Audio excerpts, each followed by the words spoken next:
In this video, I'm going to show you how to animate a character in Adobe Animate and do some lip sync. One thing I'll point out is I started a lip sync for a previous video, kind of showing and demonstrating the principles that I'll show here. I'll touch on some of those. So this one, I've pretty much got the character set up. There's going to be some things that I want to adjust and kind of set up and show you how I can kind of what I call rigging a character, kind of lifting that idea from 3D animation. But I'm going to kind of rig this character so we can do some eye movements and such. So the couple things I wanted to point out is I've got some mouth shapes for this character already created.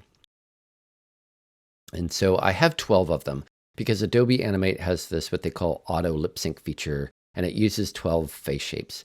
So it might seem kind of daunting to set it up, but it's actually fairly simple, and you're just basing a lot of the lip shapes on sort of a previous shape or a very similar lip shape. So if you look at, my frame 1 here, it's the rest position, and I can look at sort of other positions here.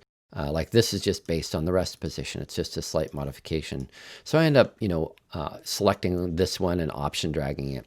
And a couple things about the way this is set up is I've got, let me unlock this because I actually have the tongue in some of these positions, right? To kind of give that it's very crucial in some of these positions. And again, like I said, I kind of went through and discussed how to set most of these up in a different video. But so there's some of these poses that I don't need the teeth for, right? You just don't see the teeth. So it's only showing in sort of areas where it's needed. The same thing with the upper teeth. It's only showing in those poses where I show the upper teeth, and then I just have a blank keyframe for those that don't need it. Right, and I could just option drag them over and modify them. And I did a lot of work with kind of moving the teeth around to kind of give sort of accent the lip sync. So, and then I think this is just a blank layer that I was using to fill something in. But I have, the lips, the nose kind of accents the top of the face and the chin. And the reason I have a chin is that it changes based on some of the shapes of the mouth, right? So I want to kind of give some variety there. I could still do more work with this. I can actually modify the chin a little bit more if I wanted to get to really accent, because it's one thing about doing lip sync. It's not just moving the lips, it's moving parts of the face and coming up with an expression, right? So I have the tongue here. It's only showing up in some of those poses where it's needed.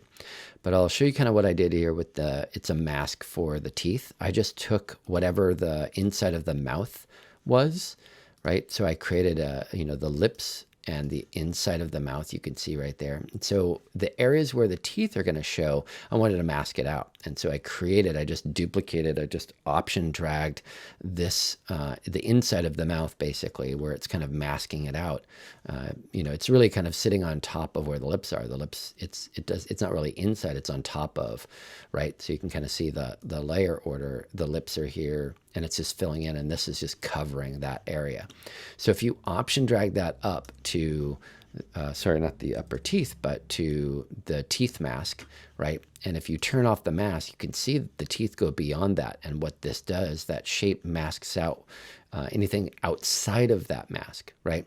So when you lock it down and it's set to a mask, and I just set it to, in the layer properties here to mask, when you do that, it masks out the sort of the areas where the teeth go beyond. So it makes it look like the teeth are behind the lips, which is kind of cool.